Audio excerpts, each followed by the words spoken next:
Istri seorang seniman iki ibarate kudu kaya dene wong ngeculke bebek kae. Duh, berarti kula bebek. Ora. Lah pripun? Diculke golek pangan tekan ndi bene sing penting duwite utawa ndoke mulih. Lah niku lek napa bojo sing boten perhatian. Lho. Bukan krono ndak perhatian kaya ibuke Caca ki aku ning pentas ki diloske. Wis muni sing piye wae ditokke wae. Ora pernah muni werna-werna. Ya mau nek kebablasan tekan ngomah lekas mambengi ngono kae ngono. Loro teras. Berarti sing penting ndoke mantuk nggih, Pak. Ya. Berarti jenengan ngendok. Sing omonganmu kosong. Omonganmu kok ora penak piye to, Lah Bu? terus Pak Mentos, sing penting nek ya ndoke mantuk lho. Wong rumah tangga kok bojo kok sementing ndoke mantuk ki piye? Kuwi upama Umpama dene nek kuwatir karo ndoke ora wasil, ndok mungkin tinggalan ning omah kowe ning ngendi-endi ra apa-apa. Tak. Andene kula pengen dicemburoni kok belas to bojoku belas ora tau cemburu. Berarti bojomu gak sayang karo kowe nek gak dicemburune ngono kuwi. Belas aku. Sik to. Cemburu tanda Bojomu ndak cemburu Mas Komet. Mboten nih. Ki lek ngantek cemburu karo awakmu lho dirapane wajah ya kaya ngono. Tuh, jenenge rampun nyepele Komet lho, Pak. Lah, Pak. Lho senajan Komet tek rupane wajah ngene, bocah cendhek kaya ngene, ning jenengan mboten ngertos sejatine Komet. Wah, SMA nate enten Nah, cilik cendhek Komet. Nggih. Ning sembodo gede dhuwur awakmu. Alah, Nggih. mung gambar tok. Kok sakit gambar tok. Teko kacamu kae coba. mungkin kula terangke. Heeh. Sing tok kok Pak Minto kok modele karo aku kok kudu semyo-myo nyapa kok gambar tok. Ora ngono ki masalah bojomu lho. Nyapa? Aku pengen dicemburoni kaya awakmu lho. Lah terus bojomu nyapa? Sampai aku tahu tuku nomor perdana, Heeh. tuku nomor anyar iki tak jenengi sinden. Ya. Tak WA dhewe, tak bales-bales dhewe. Kuwi mbok alami kaya ngono ya, Mas. Yo ora cemburu ki. Bojomu juga cemburu. Maksud kuwi paling kata kok, ki sapa ngono yo gawe. Lho, WA kok nggone kancamu ngono iki. Lah jere bojomu gak iso maca. Lah aku lho paling. Tapi gambar karo gambar. Mosok nganggo gambar. Piye tak downloadno. Mbok kayak gambar sinden-sinden ayu-ayu. Kuwi ngerti lah awakmu pancen wis duwe simpenan. Merowak dicemburone dibebaske. Lah wong awakmu ki ya lecet lho. Wong jelas-jelas kuwi nek wong wedok jenenge kok wene jeneng Tukimin, barang ngono ki coba. Mboten paling tak tenan jan sanyo. Jan sanyo. Kowe ngerti kenapa bojomu ora cemburu? Ya betul. Perkara bojomu wis weanan karo aku. Wis sepurane mek lagi tak omong saiki. Kowe ya cemburu kowe ngene. Sabar, rasa nesu lho. Ndagel nek rasa teko bojo ngono kuwi. Lah wong iki mbahas saking Pak Minto mbahas bojo lho, ora masalah Yes, wong. bahas Lho, kowe ora melo tenan lho. wis gak bengi iki dhewe-dhewe. Kowe ora ngerti dalange sinten to? Gua kepece aku. Lho, piye to kowe iki? Lah Pak Minto no. Lho Pak Minto tapi masalah bojo ki masalah sepele Mas. Nah. Masa mbok gawe gelo atimu. Bojo kok sepele iki piye to iki? Lah piye? Lah kowe ditanggapi dalam rangka apa? Dalam rangka Lah pernikahan. kok sedekah bumi ya. Iki ya nikahan kok sepele piye? Lho maksudnya ki kowe karo aku kan kanca nyapa perkara bojo kok udur ki nyapa? Lah nek bojo kok pek? Lho, lah kowe kelas ora bojomu tak pek. Lho, Wis kare baten kok. bojo kok karo bacan iki jane barang to piye? Ya wong iki jane nek sadar kaya Mas Komet ki bojo dipek wong ya bene ngopo to wong wis badan ya. Lah niki jenengan malah marai sing mboten genah. Bojo ki sak badan-badane sak tuwek-tuweke bojo kuwi kudu sekali seumur hidup, Pak. Kudu ditresnani. Sing ngomong sapa? Lek sekali seumur hidup. Sing ngomong supir-supir bis. Lah iya. Ya mboten nggih tegene napa KUA kan ngoten, sekali seumur hidup jangan sampai pisah. Lah lek beda penemu, ndak pernah atut, ndak pernah rukun, ndak bisa menemukan ndak bisa menjadikan satu permasalahan. Lah iku dadi bojo selawase kan ya ning nyiksa ati. Timbangane kaya ngono, ndang bubar golek eneh. Loh, lah kok ngene? Ya betul Pak Minto. Lho kok iso betul Pak Minto lho? Nek urip nyiksa ati, anu wong golek meneh to. Lho, paling gak kan diperbaiki aja terus putus golek meneh. Lek ora kena diperbaiki wis dasar Ditata meleh. ditata ora kena mergo wis pancen patake kaya ngono. Yo, lho disantet, Pak. Lho, Piye to sampean iki rasa? Ya berarti takdir nah wis omonganmu ya aja kaya ngono paling gak ya bojo sekali seumur hidup nek iso ya rukun terus. Alah ora. Jadi gini Mas Dodok, Mas Komet, awake dhewe ngrembug perkara bojo sing ora kena ditotot iki sebagai pengalaman.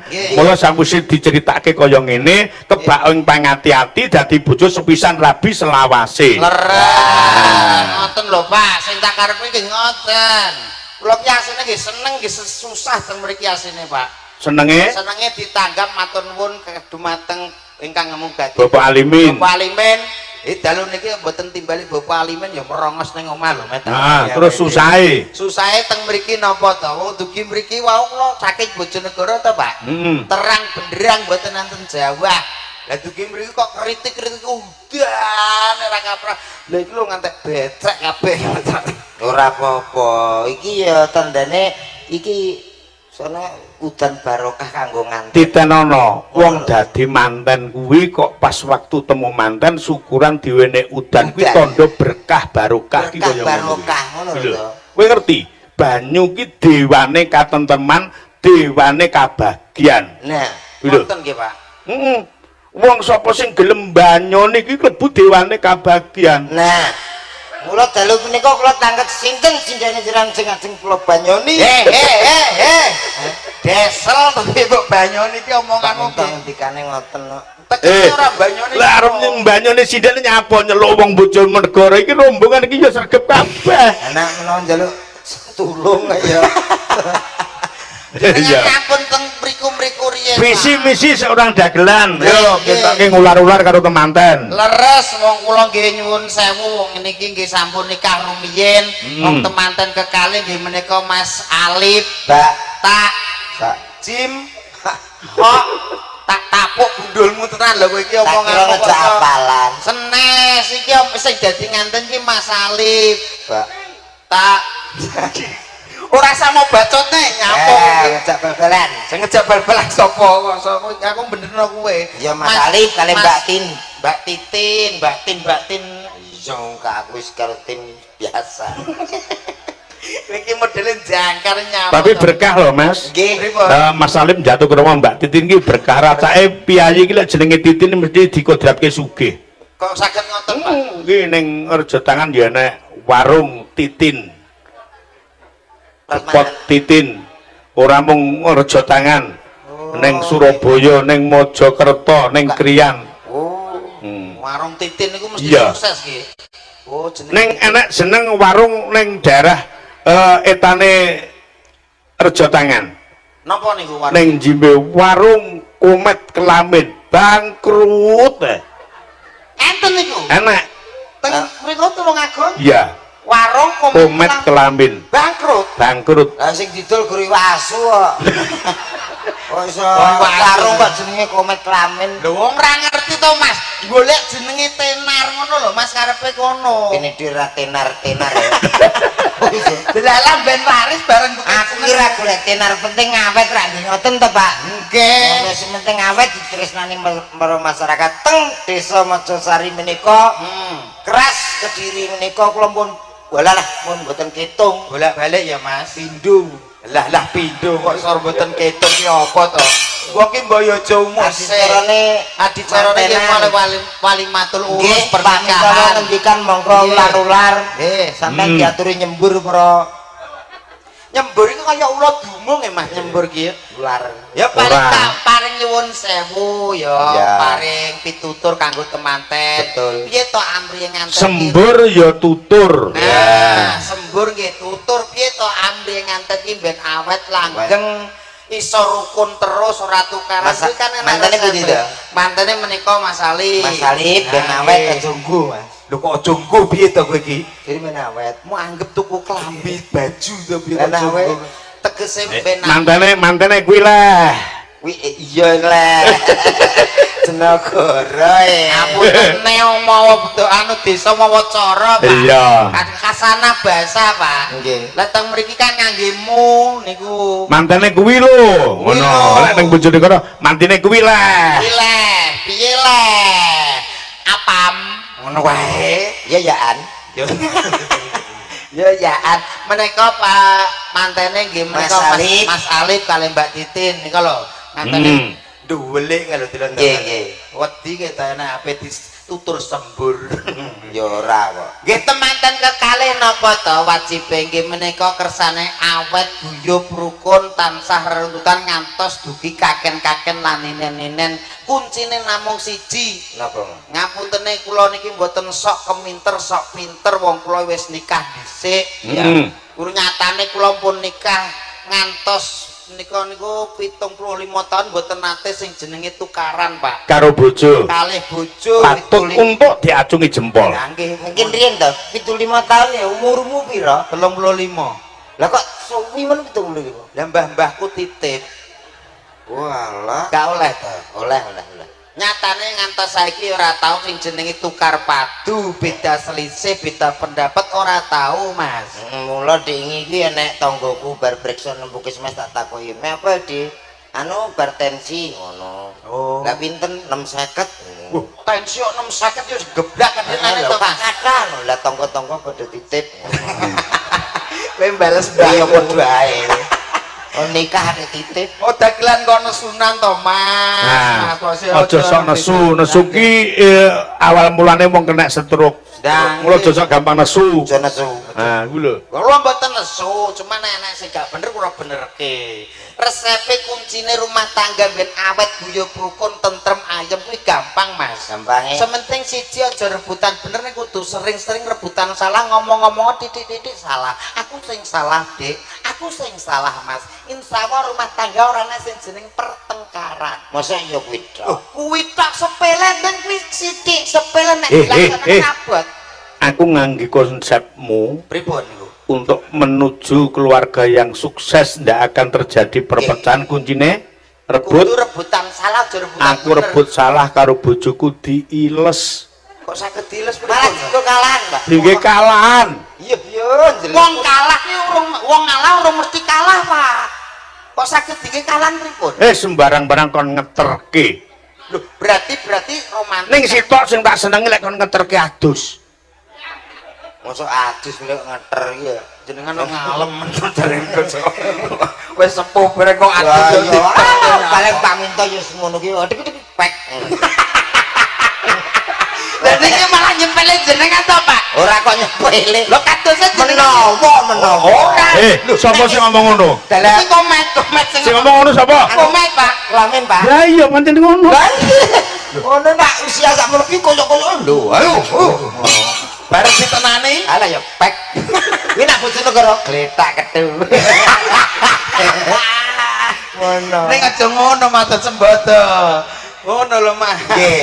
Dadi ngono contone kaya ngono ki mau. Ah. Rumah tangga ben awet ya ngono ki mau. Kaya Mbak Titin. Wau kula krungu nek nyeluk ngantene kowe ngerti dhewe. Heeh. Iyang. Yang to. Panggilan romantis ki ya menentukan. Yup. Mas Ali kali kena sampean piye Mas panggilan Nek aku romantis? karo bojoku Mas yo tak gawe romantis. Iya. Senajan wis Kuwi yo nikah. penting lho. Lho penting to kuwi bumbu rumah tangga ya, Mas. Iya, iya. Aku karo bojoku lek bojoku tak celuk yo Umi. Ya. Umi. Diceluk Umi, celuk Yang ya ndelok katuranggane. Katuran. Lah, nek Jadi kaya Mas Salim karo Mbak Titin umpama Yang iki pundhutna pantes. daharan Yang pundhutna unjukan yang pantes. Pantes. Umat karo dodok Yang karo Umi lah kelak. Aku ora iyang. Lho, aku lo Umi kok mboten masalah to, Pak, mengikuti Lah nek kowe nyeluk bojomu Umi, bojomu nyeluk kowe Abi no. yo yo yo. Umi Abi pulang. Kowe kudu rapal nek Umi Abi. Sapa lu rapal piye maksudmu? Apa ya anakmu dapat jada rapal bulet teh. Bulet piye? Dapat jada abilah habi wa dapat jada abilah habi wa dapat jada. Halo ngomongi ngono salah kok ngono. Wis anakku Anakmu baisal ke? wis tak belajari. Numpak monton jengking tok. Batinku liwat seret sapa lho. Geger tok aku. Ngono kok Umi. Ngono kok Umi Abi. Lho, wong didik bocah ki yo ngono, Mas. Cek Wong mbok apa eneke nganten tukaran apik. Tur uang itu kudu bangga dengan bahasa kita sendiri. Ya, niku lho. Jangan sampai kita menggunakan bahasa orang lain. Kita harus berbangga. Yuk bapak karo ibu atau bapak karo mbok ngono kuwi luwih utama. Nek perlu melu wong awake dhewe iki wong Jawa aja kearap-arapan. Lah Nah. ngene piye? Rama. Lho. Kaya aku iki Rama. Rama kaya maling. Oh wajahe kaya maling Rama. Kondimo. Kondimo. Lah kowe lho panggilanmu karo bojo apa? Jajal. Aku gak tau ngelok. Lah piye terus ben ketok romantis karo bojo piye Aku bojoku nanti ya. Ngono. lho iki jenenge marang gawe tata krama karo bojo. Ya ora tata krama gak ngono, aku lali jenenge to. Lho, kowe iki laki-laki apaan to jane kok iso lali bojone iki lho opo Pancene anak kowe apa nganten ben geger ora gegeran iki wis nonsen. Gak mungkin ya Pak ya. Namanya manten. Dua insan yang berbeda, wong jenisnya saja sudah lanang karo wedok. Iya. Tukaran ya biasa. Itu sebagai terus napa ingkang dipun ngendikake Pak Minto, itu sebagai bumbu Ojo rumah Pak. tangga. Ojo Pak. Napa to? Romo. Romo Minto. Ondito. Mari tukaran, mari geger. Iya. Ini rumah tangga lanang karo wedok. Iya. San, Piye? kowe nganten anyar tuh. Malah ketok suwayang. Walah, ketok sayang pol ngono. Malah- Ora apa-apa rasa di mudah ngene lho. Wis gampang-gampangnya nak kanggo nganten. Iya, iya. Nganten niku niki nek mboten teng Mojosari mboten kula tokne. Heeh. Nganten Pedingan niki, ngilmu Nggih, pedingan. Nggih, niki paling gampang niku mendhet saking peranganipun sedah montor. Jadi ndak gampang ditokne, coba ning Mojosari. Terus lek ngetokke jam piro engko? anu setengah wafat biasanya Pak Nabi. Lah iya kesuwen to. Mboten kula nunggu otomatis keluar. Dadi Setengah papat malah keturun. nek setengah papat gak usah gugah, tangi dhewe. Apa kuwi? Wis anane. Mosok ra Apa kowe iki? Pirangan sepeda motor. Sepeda motor. Piye kuwi? Pamane sepeda motor. Ayo sing apik dadi setir, kanan kiri setir. Wis rasanya kiri gak penting. Niki sepeda motor nggih Pak nggih. Upami niki tutur kangge manten mawon. Lah, misale setir. Setir. Wis temeneng sepeda motor omong setir gini. Nah. Niki adalah sebagai pegangan, Pak. Ya. Nah, jadi terutama untuk mantan laki-laki itu harus punya pegangan yang Jane sing tinggi contoh aja Mas Dodok. nah apa? Sinden, pipit, pipit, Sin pipit, pit ngadeg pit. Nah, jadi komplit setire ya enak, totoke ya enak, ratingnya ya enak. Mak tak takoni. Nek iki cara nek aku cara sepeda motor apa? we GL Max, GL Max. Lah nek kaya Mbak Pipit cara sepeda motor beda PC. PCX, iya. PC. Kita susul lagi deh. Ya kabeh. Ha iki pirangane Nah, apa iki pitutur nah, kanggo ngaten nah. pirangan sepeda motor. Tangan, Nah. tangan. Oh alah, iki tangan to kok Wes. skill. Jadi sepeda motor ndak kena omong meneng. Meneng. Nah, Lah, meneng ngempet guyu mesem dalam ora rumah oleh. tangga, sepeda motor itu perangannya ada setir, Pak. Ya, setir. Sebagai pegangan. Ya. Artinya orang laki-laki itu harus punya tanggung jawab, sudah bisa jadi pegangan untuk kaum istri. Wis duwe pekerjaan yang tetap. Ini setir. Lek ndak Mojosari ndak ditokke lho. Lah, nggih. Anyar iki. Ada lagi yang namanya rating. Nah, rating di rating. Rating Rating. adalah salah satu tanda di mana orang kalau rating itu nak Ya umum ora dipegang ratingnya paling tidak diduding. Nggih. anu nanti bonsai. Omset piye ngomong setir mbok demek ngene-ngene kok rating lho dadi demek. Masalah ratingnya kegedean, Mas. Kok kegedean piye rating sing apik ya ngono kuwi. Tanggung jawab nak tak demek ngene. Enak rating kok. Rating bomengi. Lah, iki apa beda obah. Nah, untuk Ratingnya jangan tak didemok. betul. Ratingnya lek body ngene iki didemok. Oh. Motor opo? Motor demek. Oh. Engko tak ubah. WA, wah opo kok sok. Kaget aku. Nah, untuk rating. Nah. Ini sebagai apa itu? Untuk tanda ya toh. Kalau ke kanan itu ratingnya tit titit ya dah. Kalau ke kiri titit ke kiri. Itu artinya kalau sudah masuk dalam rumah tangga, no diwai kudu izin kasih tanda. Orang pamitan pasangane. Itu kalau untuk rating. Nah, nyun sewu setelah rating sepeda motor kan juga ada lampu depan. Lampu depan ini sebagai kok wani kowe? Wani ora rating. Sebagai penerang tegesipun sebagai mantan laki-laki harus bisa menjadi imam yang baik untuk istrinya. Mengajak ke jalan kebenaran. Betul, ini untuk lampu depan. Nah, biasanya tangki. Endi ta tangkine? Mosok raro. Yo dudingi to ben luwe paham. Gile. Endi? Tangki.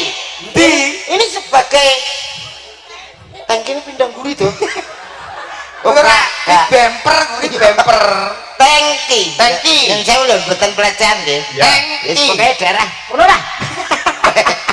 Ya. Artinya apa tangki? Ini adalah sebagai jaringan atau nyimpen. Ini lebih ke nganten wedok. Nyimpen kayane sing lanang. Lah, pira-pira dilumpukne. Aja sampai tangki kuwi sing jenenge Bocor. Nah, ada lagi satu yang penting. Apa kuwi? Perangan sepeda motor busi. di busine di mek busi. Biasanya tengah jam. Heeh, lah yo goleki. Sing di. Kok iso mbok bukain iso iki? Sire kon goleki. Ya maksud diudingi sing kuwi ngono lho. Sik rene ta? Piye? Dah montore loro itu. Kene kok. Sawi montore apa ki? Nah, tak golekne busine, Pak. Nggih. Oh, niki nggih mboten enten iki. Lho, sepeda motor lanang kok ndenek busine. Mboten enten. Sumpah enek. Sik ta ora percaya kowe. Aku nggowo. Kenek yo kuwi. Gane. Lho, masa to? Engko saroke busine ngalih ning nggonmu. Oh iya, mau tak cepat. Ngalih. Piye? Kursi. Nah, yang terakhir, ini adalah nalpot, Pak. Nalpot. Kursi mah kanggone apa? Busi untuk pembakaran goblok. Berarti nyantane dibakar. Dibakar semangate. Semangat ngono. Yang terakhir adalah nalpot. Nalpot ini adalah simbol untuk pembuangan. Artinya pengeluaran dengan pemasukan harus imbang. Lu ngono. Ya, apik nalpot endi, Met? Nalpote kuwi. Manusia motor gogodan. Lah terus sadel. Jok. Jok. Itu adalah tumpaan, Pak. Nah, sebagai sepeda motor itu harus bisa ditumpaki. Walah, motormu jodit, Mas. Nah, misalnya Motormu ngetril. bisa. ora apa-apa ditumpaki ora apa-apa. Lah, kuat Ayo, kuat. enmek kuat ditumpaki. Nih, mungkin anu. Ndak, Betul apa? ora apa-apa. Mandi. Aduh. Kok rasa men ya? Nah, nalpotnya pindah ngarep kita. Kok iso? Sing guri kare atas-atasan tok. Tuk yo nggonmu dhewe. Walah iya. Lah kowe krasa piye? Rasa enak. Aku senenganku kan ngene gitu. Kok iso? Wis jan kaya sumo. Wis, Matur nuwun nggih, Mbak. cek nembang pisan nembang. Nang Mas Mas. Iya, apik nembang. Aja dilungguhke. Oh, Mbak nembang. Pipit karo Mbak Imas. Oh, ya. Ayo, coba. Tak kira nembang kanggo tutup. Ora kok ngono kok ganggu aku. Monggo diajengi, Mas. Sik Mas, Dalam sampean mung wis cuci tangan. sampun. Ambune kok badang. Pas ngomongin, "Pah, jangan aku kudu semaput ta." Oh, mari ngene. Ketoke ora iso to, Nduk. Lah iya kok ora iso to, Mbak. Sampeyan tasnya apa? Anu kuyo. Layak jenenge kok komet kelamin. Lah pancen yo ngopeni daerah kono. Tangane mau gendemek kuwi mau. Ambune ndak enak. Kok kecil-kecil apa kok lho, Mbak? Gak aku tangane. Sumpah lah tidak. Gak. Gak. Ora. Ngono enek nyeraine kancane. Lah, kuwi jenenge gak ngormati wong wedok. Wong wedok ki atine apik diciptakan dari tulang rusuk laki-laki nyapa sampai disia-sia balesen Mbak. Yo peh motor ki yo sing halus ngono lho, Mas. Iki apa lampu. Yo ngene-ngene ngono jajal. Wau sepiyane sampean ki apa kuwi? Rating barang mau didol. Lah yo ngene ning ndi? Rating ngene ning ndi? Ratinge ndi? Rating ngene kene. Yo wis ngene ngono lho. Oh, tak buales. Nyap. Lho. Oh, pane iki Mbak Joti. Wong lanang nyepele wong wedok. Oh, kotak buales. Dek mau nyangkut busi-busi wau Ayo busi. Ayo, busine disaut pisan, Mbak. wis nyesaut. Busimu nyandi. Gak iso tenanan lho tadi. Loh, lah piye carane golek busi? Ini ora kenekan kok. Tembange diaturke Mas Dadok. Yo, Taman Juruk dados yo. Oke. Ya, kaya ngapa? Sebagai laki-laki ora perhatian karo sing wedok piye? Sing Mbak Pipit tenan to? Nyapa to? Lah nek joget iki joget bareng karo pasangannya kan kepenak ngono lho, Mas. Aku yang joget bareng kok. Lah ndi kowe malah horek. Lagi Horek. joget Oh, Mas. Kaya pane nguntai aku ngono lho sampeane. Gak Bah aku gede ya. Oh, sapa ngomong awakmu gede? Lah terus gemuk ya padha gede. Aduh, ae. Kan saya. Lah wong lanang ki romantis karo pasangane sing kepenak. Ya. Gandeng ae Mbak Mas.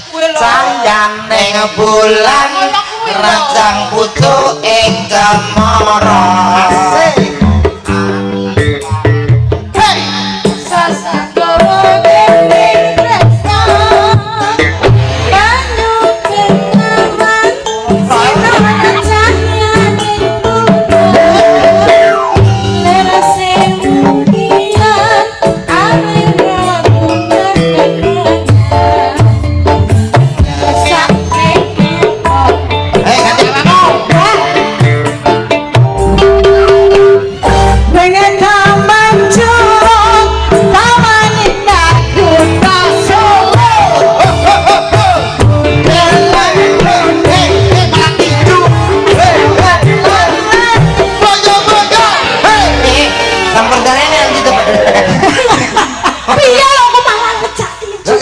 Dan saya malah kayak mau romantis mesra. kayak ngono nek sak mono dan nek kaya iki kaya ape banting aku. Mbak Pipit yo ngono to Mbak sampean boyo Jare sono aku ki halus lho Mas. lungguh plek ngono lho lungguhe. Ya sak bangku kaya aku mau. Lenjek Mas bangku nang ngene lho Terus muter terus sing lanang dodok terus wedok lungguh penak plek. Enak lho Mas. Ayo iso ora? Bateng ngene dek. Terus iya langsung Bisa duduk. diwarnanya. Ayo nyer. Ya, terus Boleh musik. yo terus lungguh. Alah kuat aku. Wis ta. Wis. Kabilator. Metu Ya. kucing itu. Ya. Sembah nuwun. Nggih, Mas Dadok, Injil, jenengan teng mriki. Oh, nggih. Lenggah ngriki. Oh, nggih, Nah, siap. madhep mriko, madhep Bawa mriko. ngendi rono. Kula teng mriki. Wis madhep rono. Kalau madhep rene iki Mas Kumat sampean kono, sanding sandal. Nah, madhep rene. Lenggah. Kenal pot. Duduk sing apik manut karo Rama.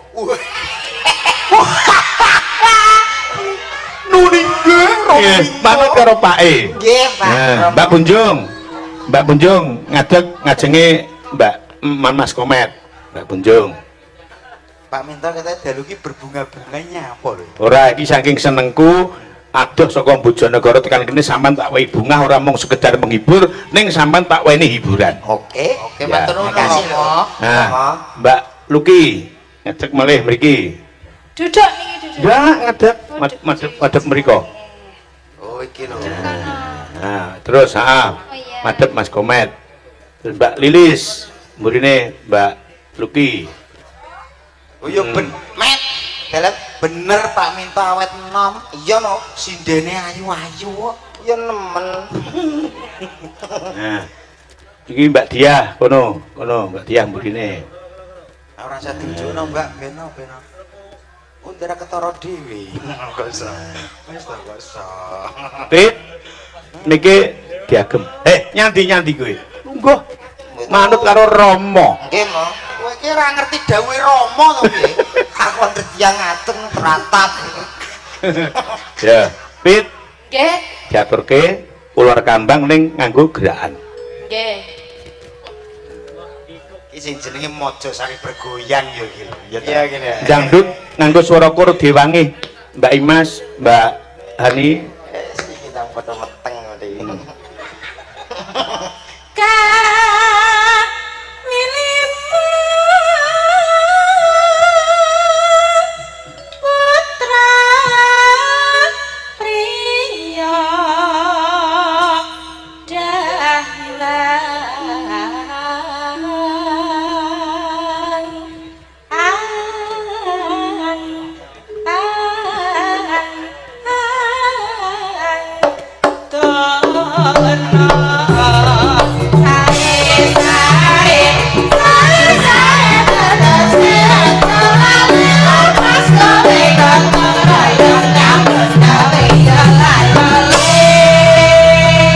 Dadak. Piye?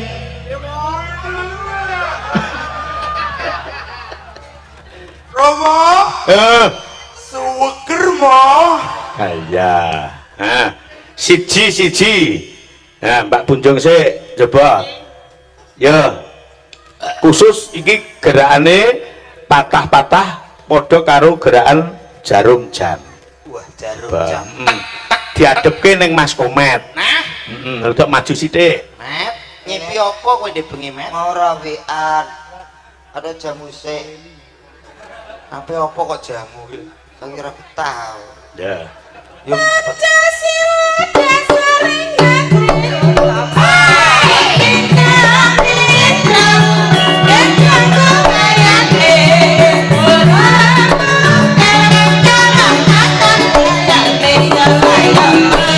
Nah, ganti dia kene ngarepe Mas Dodok.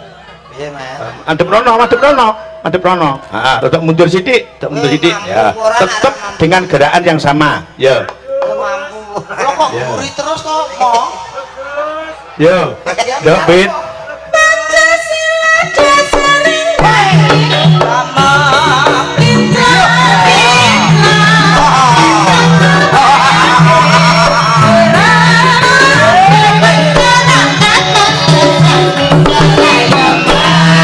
Dadak.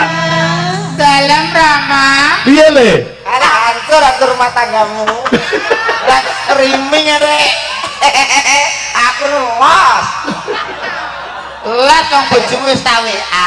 Tak tapuk sisan. Iki dites siji-siji. Ngaten, Mo. Lilis kanggo Mas Komet. Yo. Madhep rene. Bokonge Komet. Iki yo mening kok, Met. Majunya Mas, nggih. Duwe, ora nek sing ngongkong kok maju Mas piye to iki? Pak Motor kadang. Rama mboten dawuh napa-napa kok maju. Komet, Nggih. maju sithik le. Lah, nggih. Lah mbok nggih.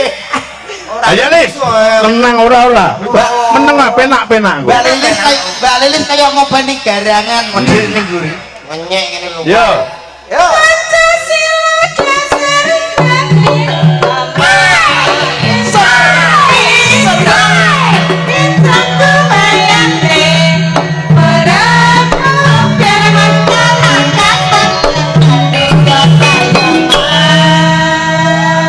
Piye, Met? Wah, bar ngene dibedil lemah. Aduh. Sapa? Sapa sing urung iki? Luki. Luki. Kene madhep Mas Komet, mepet kanggo Pake, kanggo Rama. Romo si arep panah. Dangkring kamu apa sing butuh mek kowe tok? Aku ya butuh.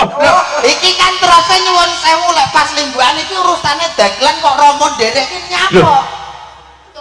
Nih, Iki butuh vitamin.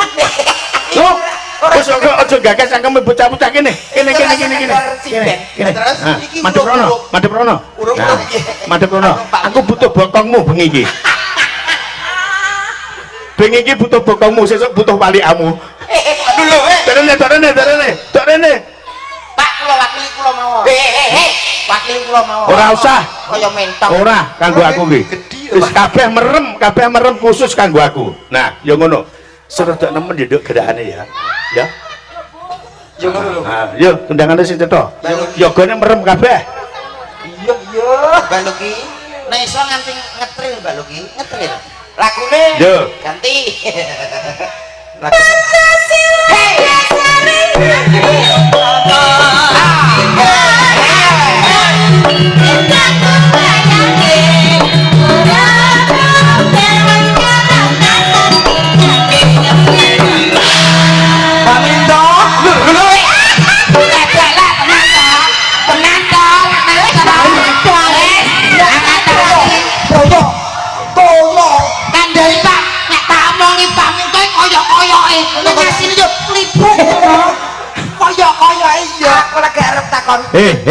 Saking senengku iki mau. Pokoke seneng ora kaya bengi iki. Napa mboten nate ngenten-ngenten iki? Mbok nasihat. Sik, bareng kok kesusu nunggu urung cukup kok. Lancang ora ngerti dawuh. Lah iya, manuta karo Rama. Ngono lho. Romo minta. Bengi iki kok kathek nyeluk aku ndak Rama pokoke tenan. Wis tak hukum kabeh. Anu saiki lek ning Bali anu Robin. Boleh apa ya? Romo Bintang. Oke. Ya, coba. Bareng. Ya, Bit. Sik, iki mau urung bareng kok. Lek ora bareng ora penak dibarengke. Oh iya. Nggih ora penak ora bareng. Pancasila dasaring hati.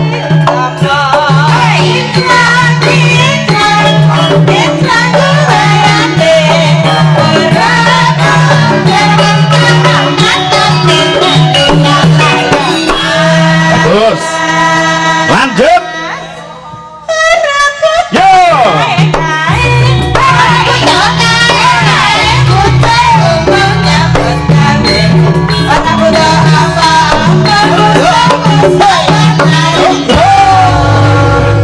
Jadi motivasi kreativitas itu perlu untuk zaman sekarang. Kita nuting zaman kelakone kok ular kambang ki mung digarap sindene mung nembang karo lungguh. Klasik. Kuwi sok sing mirsani iki ngantuk kabeh. Ngantuk niku namine monoton, Pak. Nah. Mboten nenten perkembangan, mboten nenten kreativitas. Ya. Lek kados ngeten niki sing mirsani Niki sami semen. Mboten kok ateges napa elek napa pornografi ning mboten ning niki nguripi bangsa kawak dadi kena saged anu anyar malih ngaten iki. Kaya apa to bedane kok Arep ya Pak. Iya. kok ngurip Dibablaske tembange kanggo kanca-kanca nom-noman.